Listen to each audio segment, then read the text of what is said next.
Hallelujah, സ്തോത്രം. റോമാലേഖനം 8-ാം അധ്യായത്തിന്റെ 35, 36, 37 വാക്യം വിളിച്ചു. 37, 38, 39 വായിച്ചു. 55 to 39.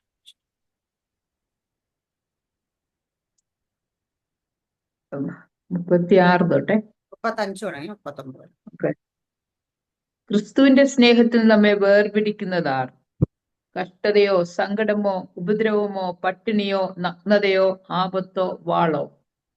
നിന്റെ നിമിത്തം ഞങ്ങളെ ഇടപെടാതെ കൊല്ലുന്നു, അറുപ്പാനുള്ള ആടുകളെ പോലെ ഞങ്ങളെ എണ്ണുന്നു എന്ന് എഴുതിയിരിക്കുന്നുവല്ലോ. നാമോ നമ്മെ സ്നേഹിച്ചവൻ മുഖാന്തരം ഇതിലൊക്കെയും പൂർണ്ണജയം പ്രാപിക്കുന്നു. മരണത്തിനോ ജീവനോ, ദൂതന്മാർക്കോ വാഴ്ചകൾക്കോ അധികാരങ്ങൾക്കോ, ഇപ്പോഴുള്ളതിനോ വരുവാനുള്ളതിനോ, ഉയരത്തിനോ ആഴത്തിനോ മറ്റ് യാതൊരു സൃഷ്ടിക്കോ നമ്മുടെ കർത്താവായ യേശുക്രിസ്തുള്ള ദൈവസ്നേഹത്തിൽ നിന്ന് നമ്മെ വേർപിരിപ്പാൻ കഴിയുകയില്ല എന്ന് ഞാൻ ഉറച്ചിരിക്കുന്നു. ആമേൻ, സ്തോത്രം. ഹല്ലേലൂയ. പൗലോസ് അപ്പോസ്തലൻ പറയുന്നത് ക്രിസ്തുവിന്റെ സ്നേഹത്തെ നമ്മെ വേർപിരിക്കുന്നതാ. ഹാലേ. അപ്പൊ നമ്മൾ ക്രിസ്തുവിന്റെ കർത്താവുമായുള്ള സ്നേഹം, ഹാലേ, അത് വന്നു കഴിഞ്ഞ് നമ്മൾ അതിനെ വേർപിരിക്കുക. ഇതിന് 37-ാം വാക്യം എടുത്തു പറയും, നാമോ നമ്മെ സ്നേഹിച്ച മുഖാന്തരമൊക്കെയും പൂർണ്ണ ജയം പ്രാപിക്കും. അപ്പൊ നമ്മളെ സ്നേഹിച്ചവൻ മുഖാന്തരം, കർത്താവിന്റെ സ്നേഹം മുഖാന്തരം, ഹാലേ, നമ്മൾ ഇതിലൊക്കെയും പൂർണ്ണ ജയം പ്രാപിക്കും. ഇതിലൊക്കെയാണ് ഹാലേ. അവിടെ കുറെ ലിസ്റ്റൊക്കെ പറയാം. കഷ്ടതയോ, ആപത്തോ, പട്ടിണിയോ, വാളോ, ഹാലേലിയ, എന്ത് വന്നാലും ഹാലേലിയ, അതിലൊക്കെ പൂർണ്ണ ജയം പ്രാപിക്കും നമ്മൾ ക്രിസ്തുവിന്റെ സ്നേഹത്തിൽ നിന്ന്. കാരണം ദൈവത്തിന്റെ എനിക്കൊന്ന് റോമാലേഖനത്തിൽ കൊരിന്ത്യലേഖനത്തിൽ തികഞ്ഞ സ്നേഹം ഭയത്തെ പുറത്താക്കുന്നു. അല്ല, നമുക്ക് കർത്താവിനുള്ള തികഞ്ഞ സ്നേഹമുണ്ടെങ്കിൽ നമുക്ക് ഭയം ഉണ്ടാകത്തില്ല. കാരണം എന്താ? ശരിക്കും ഭയങ്കര സ്നേഹമാണെങ്കിൽ നമുക്ക് ഭയങ്കര വിശ്വാസവും ഇല്ലേ? അങ്ങനെയല്ലേ? ഇപ്പൊ ഭയങ്കരമായിട്ട് സ്നേഹിക്കുന്നവര് ഭയങ്കരമായിട്ട് വിശ്വസിക്കും. ഇപ്പൊ എന്താ പറയുക, ഇപ്പം നമ്മുടെ മക്കളെയൊക്കെ കണ്ടിട്ടില്ലേ? ചില പിള്ളേരെയൊക്കെ കണ്ടിട്ടില്ലേ? നമ്മുടെ മക്കളല്ല, സോറി, എന്നാലും ചില തലമുറകളെ കണ്ടിട്ടില്ലേ? അവർക്ക് ചില സുഹൃത്ത് ബന്ധങ്ങളോ ചില സ്നേഹബന്ധങ്ങളോ ഒക്കെ വരുമ്പോഴത്തേന് ഭയങ്കര സ്നേഹം വരുമ്പോഴത്തേന് എന്താ, ഭയങ്കര ഭയമില്ല. കാരണം ഇവരൊക്കെ വിളിക്കുമ്പോൾ കൂടെ ഇറങ്ങി ചെല്ലാനും പോകാനും എടുക്കാനൊക്കെ അങ്ങ് ധൈര്യം കാണിക്കും. എന്താണെന്നറിയോ? ഈ സ്നേഹം ഹാലയിൽ അങ്ങ് വർദ്ധിച്ചു നിൽക്കുന്ന സമയത്ത് പിന്നെ അങ്ങ് ഭയങ്കര വിശ്വാസമാണ്. ഹല്ലേലൂയ. സാറാമ്മ സിസ്റ്റർ ഇപ്പൊ എനിക്ക് ഭയങ്കര സ്നേഹമാണെങ്കിൽ എനിക്ക് ഭയങ്കര വിശ്വാസമായിരിക്കും. എന്ത് പറഞ്ഞാലും ഞാൻ അങ്ങ് വിശ്വസിക്കും. മനസ്സിലായോ? അതുപോലെ കർത്താവിനുള്ള സ്നേഹം, ഹാലയില്, നമ്മളിലുള്ള സ്നേഹത്തിന്റെ അളവനുസരിച്ചിരിക്കും നമ്മുടെ വിശ്വാസം. ഈ അളവനുസരിച്ചിരിക്കും നമ്മുടെ ഭയം. നാളെ കുറിച്ചുള്ള ആകുലതയുണ്ടോ? ഹാലയിലെ കർത്താവിനെ പിൻപറ്റി നിൽക്കുമ്പോൾ ഹാലയിലെ ഭാരം വരുന്നത്, പ്രയാസം ഇതൊക്കെ എന്ന് വെച്ചാൽ ആ സ്നേഹം, ഇവിടെ കർത്താവുമായിട്ടുള്ള സ്നേഹം, പൗലോസിന്റെ മേൽ പൗലോസിന്റെ കർത്താവിനുള്ള സ്നേഹം ഭയങ്കരമായിരുന്നു. അതുകൊണ്ടാ പറഞ്ഞേ, മരിക്കാൻ പോലും ഞാൻ റെഡിയാണ്. കർത്താവിനെ വേണ്ടി ഏൽപ്പിച്ച. റോമാലേഖനം 1-ാം അധ്യായം തുടങ്ങുമ്പോൾ തന്നെ സുവിശേഷത്തിനായി വേർതിരിച്ച് വിളിക്കപ്പെട്ട അപ്പോസ്തലനും യേശുക്രിസ്തുവിന്റെ ദാസനുമായ പൗലോസ്. അപ്പൊ എന്നിട്ട് റോമയിലുള്ളവർക്ക് എഴുതുന്നത്, പ്രിയരും വിളിക്കപ്പെട്ട വിശുദ്ധ എല്ലാവർക്കും എഴുതുന്നത് വെച്ചാൽ സുവിശേഷത്തിനായി വേർതിരിച്ച് വിളിക്കപ്പെട്ട അപ്പോസ്തലൻ. ഹല്ലേലൂയ. പൗലോസിനെ തന്നെ പറയുന്നത്, പൗലോസിന് എന്തിനു വേണ്ടി വിളിക്കപ്പെട്ടു? സുവിശേഷത്തിനായി വേർതിരിച്ച് വിളിക്കപ്പെട്ടു. നമ്മളെല്ലാം വിളിക്കപ്പെട്ട അങ്ങനെ തന്നെ. പക്ഷേല് നമ്മൾ അതിലേക്കൊക്കെ പോകാതിരിക്കുന്നതിന്റെ കാരണം നമ്മൾ ഈ ഭയമുള്ളത് കൊണ്ടാണ്, അല്ലെങ്കിൽ തികഞ്ഞ സ്നേഹമില്ലാത്തത് കൊണ്ടാണ്. അവിടെ സുവിശേഷത്തിന് വേണ്ടി വിളിക്കപ്പെട്ടെന്ന് പറയുമ്പോൾ ഇന്നത്തെ കാലത്തെക്കാട്ടി ഭയാനകമായ ഒരു കാലഘട്ടത്തിലെ പൗലോസ് നിൽക്കുന്ന. ഹാലലിയ. അന്ന് സുവിശേഷം എന്ന് പറയുന്നവരെ പോലും പീഡിപ്പിക്കുകയും തടവിലാക്കുകയും ഹാലലിയ ഉപദ്രവിക്കുകയും എല്ലാം ചെയ്യുന്ന കാലഘട്ടത്തിൽ പൗലോസ് നിൽക്കുമ്പോൾ പൗലോസ് ഹാലലിയ ഇവിടെ അതുകൊണ്ട് പറയുന്നത്, ഹാലലിയ, ക്രിസ്തുവിനുള്ള സ്നേഹത്തിൽ എന്നെ വേർപിരിക്കാൻ ഒന്നിനും കഴിയില്ല. കാരണം എന്ന് വെച്ചാൽ ഇവരെന്തൊക്കെ എന്നെ കൊണ്ടുവന്നാലും, നമ്മൾ നേരത്തെ ഒരു പ്രാവശ്യം ചിന്തിച്ച സമയത്ത് പറഞ്ഞതാ, ഒന്നൊഴിയാതെ 5 പ്രാവശ്യം ഹാലില് 40 അടി കൊണ്ട മനുഷ്യൻ. വടി കൊണ്ടുള്ള അടി, കോലുകൊണ്ടുള്ള അടി, കള്ളന്മാരുടെ ആപത്ത്, കള്ള സഹോദരന്മാരുടെ ആപത്ത്, കപ്പൽ ഛേദം, കല്ലേറ്, പട്ടിണി, പരിതാപം ഈ പറയുന്ന കണക്ക് അദ്ദേഹത്തിന് അനുഭവിക്കണം ഒന്നുമില്ല. ഒരിക്കൽ നമുക്കറിയാം, കല്ലെറിഞ്ഞ് അദ്ദേഹം മരിച്ചു എന്ന് പറഞ്ഞ് വലിച്ചു കൊണ്ടുവന്ന് ഹാലേലുയ പുറത്ത് കളഞ്ഞു. ഹാലേലൂയ. നമുക്ക് നന്നായിട്ട് അറിയാം അദ്ദേഹം മരിച്ചത് തന്നെയാണെന്ന്. കാരണം ഹാലേലിയ കല്ലേറ് കൊണ്ട് ഒരു മനുഷ്യൻ ചതഞ്ഞു നുറുങ്ങി ഒരു പരുവമായി കൊണ്ട് കിടക്കുന്ന സമയത്ത് ഹാലേലിയ ആമേ പണ്ഡിതന്മാരെ പറയുന്ന വേദശാസ്ത്രികൾ പറയുന്ന ആ സമയമാണ് ആമേ പൗലോസ് 3-ാം സ്വർഗത്തോളം എടുക്കപ്പെട്ടത്. ഹാലേലൂയ. പൗലോസിന് ദൈവം അവിടെ കൊണ്ടുവന്ന് ഹാലേലൂയ ചില ആമേ കാര്യങ്ങളൊക്കെ കാണിച്ചു കൊടുത്തു, ശുശ്രൂഷകളൊക്കെ ചെയ്തു. കർത്തൃമേശ പോലും അപ്പോഴാണ് കൊടുക്കപ്പെട്ടത്. ഹാലേലൂയ. ആമേ അതിന്റെ അതുകൊണ്ടാണ് ശരീരമെല്ലാം ചതഞ്ഞ് നുറുങ്ങി ചത്തു എന്ന് പറഞ്ഞ് വലിച്ചുകൊണ്ട് പുറത്തിട്ടൊരു മനുഷ്യൻ, നമ്മൾ ആ ഭാഗം വായിക്കാൻ അവിടെ നിന്ന് എഴുന്നേറ്റ് അടുത്ത പട്ടണത്തിലേക്ക് പോയി. ഹല്ലേലൂയ. അപ്പൊ ഒരിക്കലും കല്ലേറ് കൊണ്ട് ആ അവസ്ഥയിലാക്കിയ മനുഷ്യന് ഒരിക്കലും ആമയും ദിവസങ്ങളും മാസങ്ങളും എടുത്താൽ എഴുന്നേൽക്കാൻ പറ്റില്ല. അവരുടെ കല്ലേറ് അതുപോലത്തെ കല്ലേറ്. ഹല്ലേലൂയ. അപ്പം അവിടുന്ന് എഴുന്നേറ്റ് പോകണമെങ്കിൽ കർത്താവിന്റെ ശരീരം, അതുകൊണ്ടാണ് പറഞ്ഞത് ആ ശരീരവും രക്തത്തിലും ജീവനുണ്ടെന്ന് പറയാൻ കാര്യം അതുകൊണ്ടാണ്. ഹല്ലേലൂയ. ആമേൻ. അങ്ങനെ അത്രത്തോളം ആമേൻ. ഹല്ലേലൂയ. ആ പീഡകളിലൂടെ ഒക്കെ കടന്നു പോകുമ്പോൾ അദ്ദേഹം പറയും, ഇത്രയല്ലേ ഉള്ളൂ, കുഴപ്പമില്ല. കാരണം എന്താ? ഞാൻ മരിക്കാൻ റെഡിയാണ്. മരണത്തെ ഭയമില്ലാത്തൊരു മനുഷ്യനെ വേറെ എന്തിനെങ്കിലും തോൽപ്പിക്കാൻ പറ്റുമോ സിസ്റ്റർ? മനുഷ്യന് ഏറ്റവും വലിയ ഭയം ഏതാണെന്ന് വെച്ചാൽ മരണഭയമാണ് ഏറ്റവും വലിയ ഭയം. ആ ഭയം ഇല്ല എങ്കിൽ അവരെ പിന്നെ തോൽപ്പിക്കാൻ പറ്റത്തേ ഇല്ല. ഞാൻ പറയും, നമ്മളിപ്പോ ഈ ആഭിചാര മന്ത്രവാദ ഇതിനൊക്കെ നടക്കുന്ന ആൾക്കാരെയൊക്കെ കണ്ട് നമുക്ക് അവരൊക്കെ എന്ന് വെച്ചാൽ അവര് വർഷിപ്പ് ചെയ്യുന്ന ആ സാത്താന്യ ശക്തിക്ക് അവരെ തന്നെ ഡെഡിക്കേറ്റ് ചെയ്തൊക്കെ എന്തിനാ മരിക്കാൻ പോലും അതുകൊണ്ട് അവർ കൊല്ലാനും ചാകാനും റെഡിയായി നിൽക്കുന്നത്. അതുകൊണ്ട് ആ സാത്താന്യ ശക്തികൾ പറയുമ്പോൾ നീ പോയിട്ട് അവരെ ഇവരെ കൊല്ലെന്ന് പറയുമ്പോൾ ഒരു മടിയുമില്ലാതെ പോയി കഴുത്തറക്കാനും കൊല്ലാനും കാണിക്കുക എന്താന്ന് വെച്ച് കഴിഞ്ഞാൽ അവര് അവരുടെ ആ ഒരു എന്താ പറയാ ആ ഡെഡിക്കേഷൻ ഭയങ്കര തീവ്രതയാണ്. നമ്മളാണെങ്കിൽ ശരിക്കും നാളെ എന്ത് സംഭവിക്കും, വരായി എന്താന്നൊക്കെ നോക്കും. പക്ഷെ അവരാരും അങ്ങനെ ചിന്തിക്കുന്നില്ല. കാരണം അവരുടെ ആ എന്താ പറയാ അവരതിലേക്ക് അതുപോലെ അങ്ങ് ഡെഡിക്കേറ്റ് ചെയ്തിട്ടാണ്. പക്ഷെ നമ്മളാണ് ഇവിടെ എന്താ വേണ്ട വെച്ചാ അതുപോലെ ഡെഡിക്കേറ്റ് ചെയ്യേണ്ട. നമ്മുടെ ജീവൻ എടുക്കുമെന്ന് പറഞ്ഞാലും നമ്മൾ മരിക്കാനും നമ്മളെ കൊല്ലുമെന്ന് പറഞ്ഞാലും ഭയമില്ലാതെ നിൽക്കാൻ പറ്റണം. കാരണം വെച്ചാ അവരുടെ പിശാച് അവർക്ക് വേണ്ടിയിട്ട് ഒന്നും ചെയ്തിട്ടില്ല. പക്ഷെ നമ്മുടെ കർത്താവ് നമുക്ക് വേണ്ടിയിട്ട് കർത്താവിന്റെ ജീവൻ തന്ന് നമ്മളെ സ്നേഹിച്ചതാണ്. ഹല്ലേലൂയ. ഞാൻ കഴിഞ്ഞ ദിവസം 2 ദിവസത്തെ ഒരു പാട്ട് എന്റെ മനസ്സിൽ, എത്ര ദൂരം നിന്നെ വിട്ടോടി ഞാൻ അത്ര നേരം എനിക്ക് കാത്തെന്ന് പറഞ്ഞിട്ട് ആ ദൂരം, എത്ര ദൂരം നമ്മൾ കർത്താവിനെ വിട്ട് ഓടുമ്പോഴും കർത്താവ് നമുക്ക് വേണ്ടി കാത്തു നിൽക്കുക. നമ്മൾ പറയും മോശം മുൾപ്പടർപ്പിൽ ദൈവത്തിന്റെ തീ കത്തുന്നത് കണ്ടത് മുൾപ്പടർപ്പിന്റെ അടുക്കിലേക്ക്. കാരണം ദൈവം മോശയുടെ വരവ് കാത്ത് അവിടെ കാത്തു നിന്നതാ, മോശയെ കാത്തെന്ന് പറയാറുണ്ട്. കാരണം ആ വഴിക്ക് വരുമ്പോ ഇങ്ങോട്ടേക്ക് അട്രാക്ട് മോശയോടേക്ക് സംസാരിക്കണം. അതിനുവേണ്ടി ദൈവം മുൾപ്പടർപ്പിൽ ഇറങ്ങി കാത്തു നിൽക്കുകയായിരുന്നു മോശ വരുന്ന വഴിയിൽ എന്ന് പറയുന്ന കേൾക്കാൻ പറ്റും. അപ്പൊ അതുപോലെ നമ്മൾ പലപ്പോഴും പല ദൂരമൊക്കെ ഓടി നടക്കുമ്പോഴും അങ്ങോട്ടും ഇങ്ങോട്ടും ഒക്കെ ദൈവത്തെ അറിയാതെ, ദൈവത്തെ കാണാതെ മാറി സഞ്ചരിക്കുമ്പോൾ നമ്മുടെ വരവും കാത്ത് നമ്മുടെ നാഥൻ നമുക്ക് വേണ്ടി നിൽക്കുകയാണ്. പത്രോസ് തള്ളി പറഞ്ഞിട്ട് പോയ പത്രോസ് കൂടെ ഉള്ളവരെ കൂടെ പിടിച്ചോണ്ട് എല്ലാരും കൂടെ പിന്മാറ്റത്തിൽ പിടിച്ചോണ്ട് പത്രോസ് വലയൊക്കെ വീശി ഒന്നും കിട്ടാതെ ഇപ്പൊ വീരൻ ക്ഷീണിച്ചെന്ന് മനസ്സിലായപ്പോൾ കണ്ണിൽ ചുട്ട അപ്പവും മീനുമായിട്ട് കാത്തു നിൽക്കുന്ന ഒരു നാഥൻ. അപ്പൊ ആ പത്രോസ് കാത്തു നിന്നപ്പോൾ കാത്തു നിൽക്കാൻ, പത്രോസിനെ കാത്തു നിൽക്കാൻ നമ്മളൊക്കെ ആണെങ്കിലോ നമുക്ക് എന്തെങ്കിലും ഗുണമുള്ളവരെ നമ്മൾ കാത്തു നിൽക്കിച്ചേരും. ഇപ്പൊ തന്നെ നമ്മൾ എവിടെങ്കിലും ഒരു ചർച്ചിലൊക്കെ പോകാൻ തന്നെയാണെന്ന് ഇരുന്നോട്ടെ, ഒരാൾ പിക്ക് ചെയ്യാൻ ചെന്ന് നിൽക്കുകയാണെന്ന് വിചാരിച്ചു.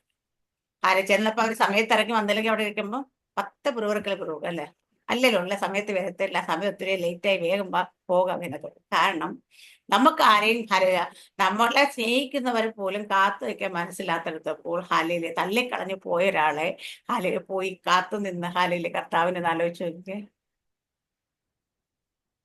സ്തോത്രം. ഹാലൂയ, ആമേൻ, സ്തോത്രം, ഹാലൂയ. അപ്പൊ നമ്മുടെ ദൈവത്തിന്റെ സ്നേഹം അങ്ങനെയാണ്.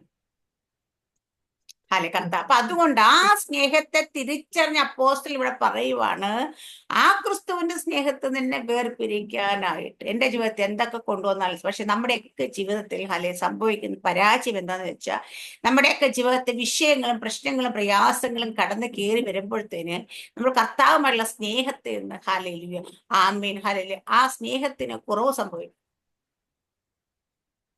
എപ്പോഴേക്ക് കർത്താവിനെ കാണണം, കർത്താവിനെ കാണണം, കർത്താവിനെ കാണണം എന്ന് പറഞ്ഞിട്ട് ഞാൻ ഏകദേശം 2-3 വർഷമായിട്ട് ആ വാക്ക് പറയുന്ന പോലുമില്ല. കാരണം എന്താന്ന് വെച്ചാൽ അതിനെക്കാട്ടി വലിയ വിഷയമായിട്ട് കുറെ വിഷയങ്ങൾ തലയിലേക്ക് കയറി വന്നപ്പോ ഈ ചിന്ത മറന്നുപോയി. ഹാലയില് നമുക്ക് കർത്താവിനുള്ള, ഞാൻ എപ്പോഴും പറയും, നമുക്ക് കർത്താവിനുള്ള സ്നേഹത്തിൽ നിന്നായിരിക്കും നമ്മൾ പ്രാർത്ഥിക്കേണ്ടേ, ഭയത്തിൽ നിന്നാകരുത്. ഇന്ന് പലരുടെയും പ്രാർത്ഥന ഭയത്തിൽ നിന്നാ. കാരണം വെച്ചാൽ ഞാനങ്ങനെ എഴുന്നേറ്റ് പ്രാർത്ഥിച്ചില്ലെങ്കിൽ, ദൈവസഭയിലേക്ക് പോയില്ല, ചർച്ചിൽ പോയില്ലെങ്കിൽ എനിക്കങ്ങനെ ഞാൻ ഒന്ന് പിശാച് തന്നെ അടിക്കുമോ. രണ്ടാമത്തെ കാര്യം, ദൈവം എന്റെ ജീവിതത്തിലെ വിഷയങ്ങളൊക്കെ മാറത്തില്ലേ. ഈ 2 കാര്യങ്ങൾ നമ്മളെ പിടിച്ചു നിർത്തുകയാണെങ്കിൽ ഹാലേലിയ, അതല്ല നമ്മൾ കർത്താവിനെ സ്നേഹിക്കേണ്ട രീതി, കർത്താവിന്റെ അടുക്കിലേക്ക് വരേണ്ടത് രീതി. ഹാലേലിയ. അപ്പൊ നീ എന്തെല്ലാം എന്റെ നിന്ന് എടുത്തു മാറ്റിയാലും, എന്റെ ശരീരം ബലഹീനമായി പോയാലും, എനിക്ക് നിൽക്കാൻ ആരോഗ്യമില്ലെങ്കിലും ഹാലേലിയ, ആമേ, എന്റെ സമ്പത്തെല്ലാം നഷ്ടപ്പെട്ടാലും ഹാലേലൂയ, ആമേ, എനിക്ക് നിന്നോടുള്ള സ്നേഹമാണ് അതിനെക്കാട്ടേക്ക് വലുത്. ഞാൻ നിന്റെ സന്നിധിയിൽ തന്നെ കാണുമെന്ന്. ഹാലേലൂയ, ആമേ. നമ്മൾ അതാണ് ദൈവസ്നേഹം. നമ്മൾ യോബിനെ കാണുമ്പോൾ പറയാം, യോബിന്റെ ജീവിതത്തിൽ ഹാലേലൂയ സകലതും എടുത്തു മാറ്റി, ആരോഗ്യം പോലും ഇല്ല. മനുഷ്യൻ സ്വസ്ഥമായിട്ട് ഉറങ്ങാൻ പോലും പറ്റുന്നില്ല. ഒരു ഒട്ടകഷ്ണം വെച്ച് ചാരത്തിലിറങ്ങി ചുരണ്ടിക്കൊണ്ടിരിക്കുന്ന അവസ്ഥ ഒന്ന് ആലോചിച്ചു. നമുക്കിവിടെ ഒരു 5 മിനിറ്റ് നമ്മുടെ ശരീരം എവിടെയെങ്കിലും ചൊറിയുവാണെങ്കിൽ നമുക്ക് എന്തൊരു അസ്വസ്ഥതയാണ്. ഒരു കൊതു വന്ന് കടിച്ചു കഴിഞ്ഞാൽ കയ്യില് ഒരു തടുപ്പ് വന്നു കഴിഞ്ഞാൽ അതും ചൊറിയുമ്പോ എന്തൊരു അസ്വസ്ഥയാണ്.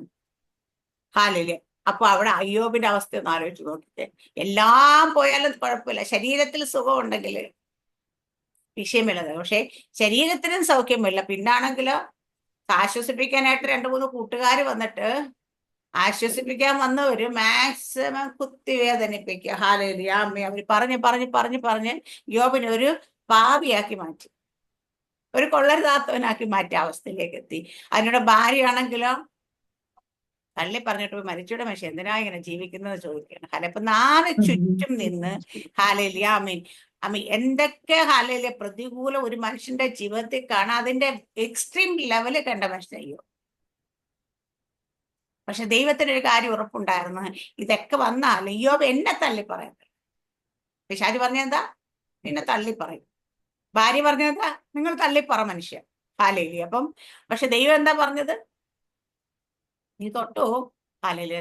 ഇപ്പൊ ദൈവത്തിന് മുമ്പിൽ നമ്മുടെ ജീവിതത്തിലും ഇതുപോലെ ഹാലേലൂയ, അമ്മ, ദൈവത്തെ നമ്മുടെ ജീവിതത്തിൽ എന്തൊക്കെ എടുത്ത് മാറ്റിയാലും ഞാൻ എൻ്റെ കർത്താവിനെ തള്ളി പറയത്തില്ല, തള്ളിക്കളയത്തില്ല. ഹാലേലൂയ. ഇതൊക്കെ വാഗൊണ്ട് പറയുമ്പം നമ്മുടെ ദൈവം വെറുതെ കേട്ടിട്ട് വെറുതെ ഇരിക്കുമെന്ന് വിചാരില്ല, അല്ലെങ്കിൽ പിശാച് ഇത് കേട്ടിട്ട് വെറുതെ ഇരിക്കുമെന്ന് വിചാരിക്കത്തില്ല. ഹാലേലൂയ. നമ്മളൊക്കെ വിശ്വാസം വന്ന സമയത്ത് പറഞ്ഞു, ദൈവം വിടുവിച്ചാലും ശരി വിടുവിച്ചില്ലെങ്കിലും ശരി, നീ ദൈവത്തെ വിട്ട് ഒരു പിന്മാറ്റം ജീവിതത്തിൽ ഉണ്ടാകത്തില്ല. ഹാലേലൂയ. ഇതൊക്കെ വായ തോന്നുമ്പോൾ ഒരുത്തനോടെ കേൾക്കാം. അവിടെ അവ ചെന്നിട്ട് പറയും, പറഞ്ഞു കേട്ടല്ലോ, കേട്ട് അവസരം താ. ഹാലേലൂയ. ഞാനൊന്ന് നോക്കട്ടെ. ഹാലേലൂയ. അല്ലെങ്കിൽ ഉള്ളതൊക്കെ ഞാനൊന്ന് എടുത്തു നോക്കട്ടെ. ഹാലേലൂയ. അവസരം താ എന്ന് പറഞ്ഞ് ചോദിക്കും. ഹാലേലൂയ. ഈ അവസരം അങ്ങോട്ട് കൊടുക്കുമ്പോ ഇവിടുത്തെ അവസ്ഥയ്ക്ക് അങ്ങോട്ട് മാറ്റം വരും. ഹാലേലൂയ. അപ്പോഴറിയാം ഈ പറഞ്ഞതിനകത്ത് എത്രത്തോളം ശക്തി ഉണ്ടെന്ന്, എത്രത്തോളം പ്രോമിസ് ഉണ്ട്. ഹാലേലൂയ. കഴിഞ്ഞ ദിവസം എന്റെ കസിൻസ് ഇവിടെ വന്ന സമയത്ത് അവരിങ്ങനെ പെന്തക്കോസ്ത് വിശ്വാസത്തെ കുറിച്ച്, അതിനെക്കുറിച്ച്, അപ്പം എല്ലാവരുടെയും വിഷയം എന്ന് വെച്ചാൽ മാതാവ് ഇല്ല, അമ്മയില്ലെന്ന് പറഞ്ഞതാണ് നമ്മുടെ. ഞാൻ ആരും അമ്മയില്ലെന്ന് പറഞ്ഞിട്ടില്ല. ഹാലേലൂയ. സ്ത്രീകളിൽ ഏറ്റവും അനുഗ്രഹിക്കപ്പെട്ട സ്ത്രീ ആരെന്ന് വെച്ചാൽ ഒരു സംശയം കൂടാതെ യേശുവിന്റെ അമ്മയെ മറിയാണെന്ന് പറയും. പക്ഷേങ്കില് നമ്മൾ തമ്മിലുള്ള തെറ്റിപ്പോകുന്നത് എവിടെയാണെന്ന് വെച്ചാൽ, മാതാവിനെ ദൈവമാക്കി വെക്കാൻ നിങ്ങളോട് ആരാ പറഞ്ഞു? അതിനെയാണ് നമ്മൾ എതിർക്കുന്നത്. ഹാലേലിയ. യേശു കർത്താവിന്റെ അമ്മയായ മറിയ ജീവിച്ചിരിക്കുന്ന സമയത്ത് ഒരിക്കൽ പോലും ഞാൻ ദൈവമാണല്ലോ, എനിക്ക് ദൈവിക ശക്തിയുണ്ട്, നിങ്ങൾ എന്റെ അടുക്കൽ വന്ന് ഈ പ്രാർത്ഥിപ്പിന്ന് യാചിപ്പിന്ന് ഒരിക്കൽ പോലും പറഞ്ഞിട്ടില്ല. പെന്തക്കോസ്ത് നാളിൽ മാളിക മുറിയിൽ കൂടിയ 120 പേരുടെ കൂട്ടത്തിൽ യേശുവിന്റെ അമ്മയായ മറിയും ഉണ്ടായിരുന്നു. ഹാലേലൂയ. അവര് കന്യകാ മറിയമല്ല. ഹാലേലൂയ. അവര് യേശു കർത്താവിനെ ഹാലേലിയ ഉദരത്തിൽ വഹിക്കാൻ ഭാഗ്യം ലഭിച്ചെങ്കിലും ഹാലേലിയ അവർക്ക് അതിനുശേഷം മക്കളുണ്ടായി. ഹാലേലിയ. അപ്പൊ ഈ കാര്യങ്ങളൊക്കെ വളച്ചൊടിച്ച് ഹാലേലിയ ബിസിനസ് ആക്കി മാറ്റി ഹാലേലിയ അതിന്റെ പിന്നാലെ നടക്കുന്നുണ്ട് ആ പ്രശ്നം. അപ്പൊ പറഞ്ഞ് പെന്തക്കോസ്തുകാരെ പലരും കൃപാസനം എന്ന ഹാലേലിയ ആലപ്പുഴയിൽ നിന്ന് നടക്കുന്ന പ്രാർത്ഥന അവിടെ പങ്കെടുക്കാറുണ്ട്. ഞങ്ങൾക്ക് വ്യക്തിപരമായി അറിയാം, ഞാൻ അവർ ഉണ്ടാകും. ഞാൻ പറയും ശരിക്കുള്ള പെന്തക്കോസ്തുകാരും വരുമെന്ന് ഞാൻ വിശ്വസിക്കുന്നില്ല. പക്ഷെ രണ്ടും കെട്ട കുറെ എണ്ണങ്ങളുണ്ട്. ഞാൻ പറഞ്ഞു എനിക്ക് അതിന് അനുഭവമുണ്ട്. ഞാൻ ഹാലേലിയ ദുബായ് വെച്ചിട്ട് ഷാദി വെച്ചൊരു ഫാമിലിയെ പരിചയപ്പെട്ടപ്പം ആ ആന്റി, അന്ന് ഞാൻ വിശ്വാസം തന്നിട്ട് 1 വർഷമാണ്, 1 ഇയറേ ആയിട്ടുള്ളൂ. ആന്റി 12 വർഷം കണ്ട. ആന്റി പറയുന്നത് മാതാവിനെ വിട്ടുകളയല്ല കേട്ടോ, നമുക്ക് എന്തെങ്കിലും കാര്യം സാധിക്കണേ മാതാവ് വേണമെന്ന്. അപ്പൊ എന്തിനു വേണ്ടിയിട്ടാ അവര് ഇതിന്റെ മുമ്പിൽ കുമ്പിടാൻ പോകുന്നത് ചോദിച്ചു കഴിഞ്ഞാൽ കാര്യസാധ്യത്തിന് വേണ്ടിയിട്ട്. കാര്യസാധ്യത്തിന് വേണ്ടി ഏത് പിശാചിനെയും വണങ്ങുവാൻ മട്ടി കാണിക്കാത്തവരുടെ ഇടയിലാണ് നമ്മൾ നിൽക്കുന്നത്. അപ്പൊ ലോകവും ലോകത്തിന്റെ മോഹവും ആഗ്രഹിക്കുന്നവൻ പോകും, എന്തിന്റെ മുമ്പിലും കുമ്പിടാൻ പോകും. പക്ഷേ ദൈവത്തെ സ്നേഹിക്കുന്നവർ ഹാലേലിയ ആ സ്നേഹത്തിൽ ഉറച്ചു നിൽക്കുന്നവർ എന്തൊക്കെ വിഷമങ്ങൾ വന്ന, ഇവിടെ പറയുന്നത് പട്ടിണിയോ ആപത്തോ വാളോ ഹാലേലിയ ഈ ലോകത്ത് എന്തൊക്കെ വന്നാലും വിശ്വസിച്ച് പിൻപറ്റിയവനെ വിട്ടിട്ട് പിന്തിരിഞ്ഞു പോകത്തില്ല. എല്ലായിടത്തും ഉണ്ടാവും രണ്ടും കെട്ട ആൾക്കാർ. ഹാലലൂയ. അവിടെയും വേണം ഇവിടെയും വേണം, അതും വേണം എനിക്ക് ഇതും വേണം. ഉത്തരത്തിരിക്കുക ഇടയ്ക്ക് വേണ്ട കഷത്തിരിക്കുന്നത് പോകാനും പാടില്ല എന്ന് പറഞ്ഞ് ചിന്തിക്കുന്ന ആൾക്കാരുണ്ടാവും. അവര് നോക്കുന്നത് ഹാലേലിയ ഈ ലോകത്തിൽ എന്തെങ്കിലും കിട്ടുമോ എന്നാണ്. ഒരിക്കൽ ആമേൻ പറഞ്ഞ പോലെ അവരുടെ അവരുടെ ദൈവം, അവരുടെ വയറാണ് അവരുടെ ദൈവം. ഹാലേലിയ. അപ്പൊ അതിന് വേണ്ടുന്ന എന്തെങ്കിലും കിട്ടുമെങ്കിൽ അതിന്റെ എല്ലാം മുമ്പിൽ പോയി ഹാലേലിയ തലവണക്കാൻ മടി കാണിക്കാത്ത കൂട്ടർ. പെന്തക്കോസ്ത് വിശ്വാസം നിൽക്കുന്നവർക്ക് അപമാനമായിട്ട് അങ്ങനെ കുറെ എണ്ണങ്ങളുണ്ട്.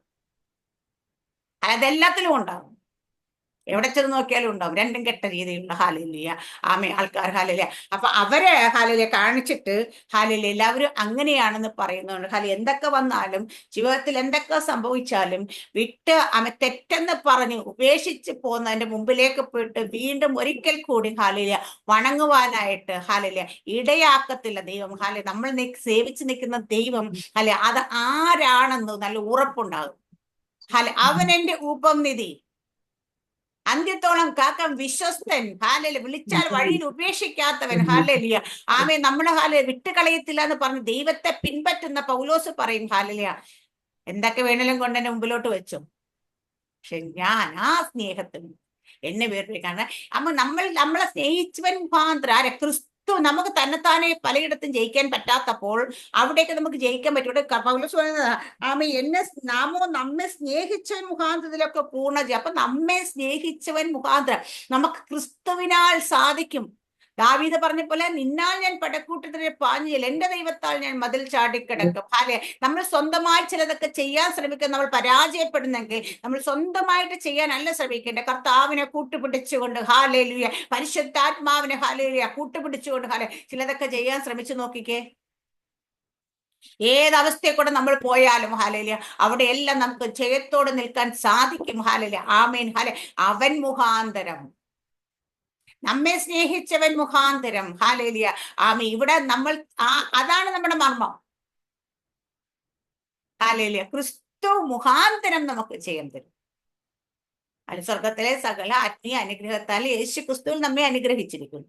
അങ്ങനെയല്ലേ പറഞ്ഞേക്കാം വചനം. അപ്പൊ ക്രിസ്തുവിലൂടെയാണ് നമ്മുടെ സകല അനുഗ്രഹങ്ങളുമെങ്കിൽ, ക്രിസ്തുവിലൂടെയാണ് നമ്മുടെ യാത്രയെങ്കിൽ, ക്രിസ്തുവിലൂടെ ആണ് ഹാലില് നമ്മൾ ചിലതിനെയൊക്കെ പരീക്ഷകളെ നേരിടുന്നതെങ്കിൽ ആ ക്രിസ്തു നമ്മളെ ജയിക്കാൻ പഠിപ്പിക്കും. കാരണം ക്രിസ്തു ജയിച്ച് കാണിച്ചവനാണ്. പരാജയപ്പെട്ട യേശു ക്രിസ്തുവിനെ അല്ല നമ്മൾ പിൻപറ്റുന്നത്, ജയാളിയായ ക്രിസ്തുവിനെയാണ്. കാൽവരി ക്രൂശിൽ ഹാലേലുയ പിശാചിന്റെ തലയെ തകർത്ത് അതിന്റെ മേൽ ജയോത്സവം കൊണ്ടാടിയ ക്രിസ്തുവിനെയാണ്. അപ്പൊ ആ ക്രിസ്തു കൂടെയുണ്ടെങ്കിൽ ഒരു യുദ്ധത്തിനൊക്കെ പോയി പല യുദ്ധങ്ങൾ ചെയ്ത് ഹല്ലേലൂയ അവൻ ജയിച്ച ഒരു സൈന്യാധിപൻ നമ്മുടെ കൂടെ ഉണ്ടെങ്കിൽ ഹല്ലേലൂയ നമുക്ക് ഒരു സൈന്യത്തിന്റെ കൂടെ അങ്ങോട്ട് പോകുമ്പോൾ പേടിയുണ്ടോ? ഇല്ല. കാരണം ഹല്ലേലൂയ അദ്ദേഹം ജയിച്ച സൈന്യാധിപനാണ്. ഹല്ലേലൂയ ആമേൻ. സർവ്വ സൈന്യാധിപൻ യേശു എന്ന് ഹല്ലേലൂയ ആമേൻ. ഒരു പാട്ടുകാരൻ പാടുമ്പോ എന്താ സർവ്വ സൈന്യാധിപനായ യേശു സർവ്വ സൈന്യത്തിന്റെ സൈന്യാധിപനാ ഹല്ലേലൂയ. ആ സൈന്യാധിപൻ കൂടെയുള്ളപ്പോൾ ഹല്ലേലൂയ നമ്മൾ ഭയപ്പെടേണ്ട കാര്യമില്ല. ഹല്ലേലൂയ. പൗലോസ് അപ്പോസ്തലൻ പറയുന്നേ നാമോ നമ്മെ സ്നേഹിച്ചു ഇതിലൊക്കെയും കൂടെ ചെയ്യും. മരണത്തിനോ ജീവനോ ദൂതന്മാർക്കോ വാഴ്ചകൾക്കോ അധികാരങ്ങൾക്കോ ഇപ്പോഴുള്ളതിനോ വരുവാനുള്ളതിനോ ഉയരത്തിനോ ആഴത്തിനോ മറ്റു യാതൊരു സൃഷ്ടിക്കും നമ്മുടെ കർത്താവ് യേശുക്രിസ്തു ദൈവസ്നേഹത്തിൽ നമ്മെ വേർപിരിക്കാൻ കഴിയില്ലെന്ന് ഞാൻ ഉറച്ചിരിക്കുക. അപ്പം ഈ ഭാഗം ഹല്ലേലൂയ ആമേൻ പറയാം. ജീവനോ ദൂതന്മാർക്കോ ഹല്ലേലൂയ വാഴ്ചകൾക്കോ അധികാരങ്ങൾക്കോ ഇപ്പോഴുള്ളതിനോ വരുവാനുള്ളതിനോ ഹല്ലേലൂയ ഉയരത്തിലോ ആഴത്തിലോ മറ്റു യാതൊരു സൃഷ്ടിക്കും എന്നുവെച്ചാ സൃഷ്ടിച്ചവനേക്കാൾ വലുതല്ല ഒരു സൃഷ്ടിയും. ആ സൃഷ്ടിച്ചവനെയാണ് നമ്മൾ സ്നേഹിക്കുന്നെങ്കിൽ, ആ സൃഷ്ടിച്ചവനാണ് നമ്മളെ നമ്മൾ പിൻപറ്റുന്നതെങ്കിൽ, ആ സൃഷ്ടിച്ചവനെ കണ്ടാണ് നമ്മൾ ഇറങ്ങിയെങ്കിൽ മറ്റൊരു സൃഷ്ടിയും അതിനെക്കാട്ടി വലുതല്ല. ആമേൻ. ജനത്തിന് പറ്റിയത് എന്താണ്? സൃഷ്ടിച്ചവനേക്കാൾ കൂടുതൽ സൃഷ്ടിയെ സ്നേഹിക്കാൻ പോയി, സൃഷ്ടി ആരാധിക്കാൻ പോയി. ഏത് മനുഷ്യനാകട്ടെ മൃഗമാകട്ടെ ആമേൻ, സൂര്യനാകട്ടെ ചന്ദ്രനാകട്ടെ പ്രകൃതിയുള്ള നക്ഷത്രങ്ങളാകട്ടെ ഹല്ലേലൂയ എന്തെടുത്താലും ഞാൻ പറയും അതൊരു സൃഷ്ടി മാത്രമാണ്. ഞാനും നീ ഒരു സൃഷ്ടിയാണ്. ഹല്ലേലൂയ. അപ്പൊ നമ്മൾ അതിന് ഒന്നിനുമല്ല ഹല്ലേലൂയ സൃഷ്ടിച്ചവനേക്കാൾ ഹല്ലേലൂയ ഒരിക്കലും ഹല്ലേലൂയ ആമേൻ ഒരു വിലയും സൃഷ്ടിക്ക് കൊടുക്കാൻ പാടില്ല. റോമാലേഖനത്തിൽ തന്നെ പറയുന്നുണ്ട് അല്ലേ, അവര് എന്താ പറയാ, അവര് തെറ്റിപ്പോയി. ഹല്ലേലൂയ സൃഷ്ടിച്ചവനേക്കാൾ കൂടുതൽ സൃഷ്ടിയെ സ്നേഹിക്കാൻ പോയി. ഹല്ലേലൂയ ഇവിടെ 6-ാം അധ്യായത്തിലാണെന്ന് എനിക്ക് തോന്നുന്നു പറയുന്നത്. അപ്പം അങ്ങനെ എന്ത് ചെയ്യുന്ന വെച്ചാൽ ദൈവം അവനെ ഹല്ലേലൂയ അവരെ എന്തിനു കൊടുത്തു? ഹല്ലേലൂയ 2-ാം അധ്യായത്തിന് അക്ഷയനായ ദൈവത്തിന്റെ തേജസ്സിനെ അവർ ക്ഷയമുള്ള മനുഷ്യൻ, പക്ഷി, നാൽക്കാലി, എഴുതി എന്നിവയുടെ രൂപസാദൃശ്യമാക്കി കളഞ്ഞു പോലെ. അതുകൊണ്ട് ദൈവം അവരെ തങ്ങളുടെ ഹൃദയങ്ങളിലെ മോഹങ്ങളിൽ സ്വന്തം ശരീരങ്ങളെ തമ്മിൽ അപമാനിക്കുന്ന അശുദ്ധിയിൽ ഏൽപ്പിച്ചു. ഹല്ലേലൂയ 1-ാം അധ്യായത്തിൽ തന്നെ പറയുന്നത് ഹല്ലേലൂയ അതില് ഹല്ലേലൂയ അവിടെ ദൈവം എന്തുകൊണ്ട് അവരെ അശുദ്ധി കേൾപ്പിച്ചു കൊടുക്കാൻ കാര്യം എന്ന് ചോദിച്ചു കഴിഞ്ഞാൽ സൃഷ്ടിച്ചവനെ കാട്ടി കൂടുതൽ സൃഷ്ടിയെ ആരാധിക്കാൻ തുടങ്ങി. ഇന്ന് നമ്മൾ കാണുന്നുണ്ട് ഹല്ലേലൂയ ആമേൻ. മനുഷ്യന്റെ രൂപമാണ് പല കൂട്ടിലിരിക്കുന്നത്, മൃഗത്തിന്റെ രൂപമാണ് പല കൂട്ടിലിരിക്കുന്നത്, ചിലതിനകത്ത് ഒരുമിച്ച് എല്ലാം കൂടെ കയറിയിരിക്കും. നാൽക്കാലി ഇതിനകത്ത് പറഞ്ഞേക്കുന്നത് എന്താ?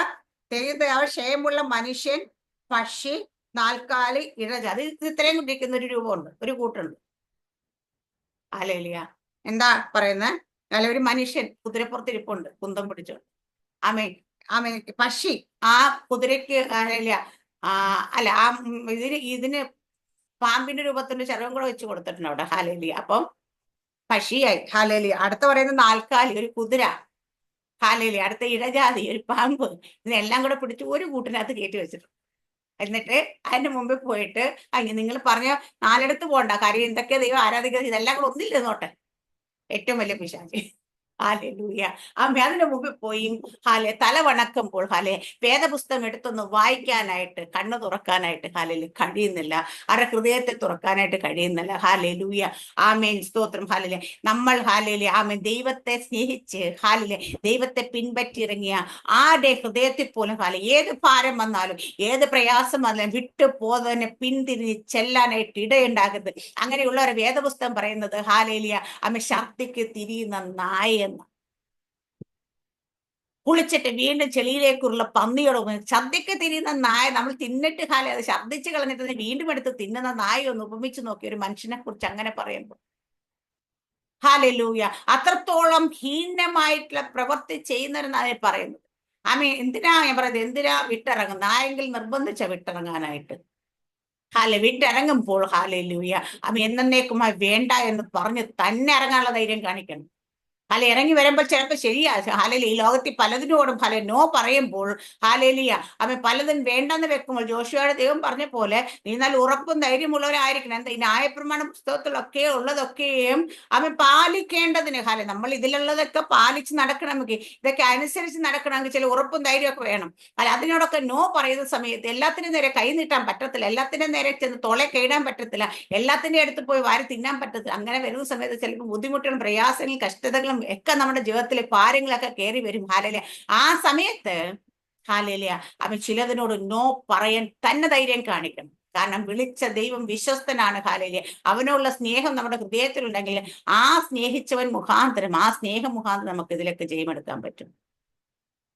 ഹാലലുയ നമ്മളെ എന്തിനു വേണ്ടി വിളിച്ചിരിക്കുന്നു? നമ്മുടെ പൗലോസ് അപ്പോസ്തലൻ പറഞ്ഞ സുവിശേഷ ഘോഷണത്തിനായി തിരഞ്ഞെടുത്തിരിക്കുന്ന സുവിശേഷത്തിനായി ഹാലലുയ വേർതിരിച്ച് വിളിക്കപ്പെട്ട അപ്പോസ്തലനാണ് ഞാൻ.